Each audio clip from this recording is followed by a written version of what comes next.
This could actually go boom. Like dead ass. Look at this shit. Hold up. Hold up. It has mismatch, white PCIe, black PCIe, and they go down at top to bottom in the fucking bullshit where they're not even labeled properly. Bro, they're not even labeled. Oh my god! They're both up and down, but it still works though.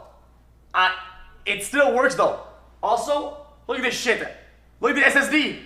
I didn't have the screw for it. So is it powder? In regards to your allegations, please clarify.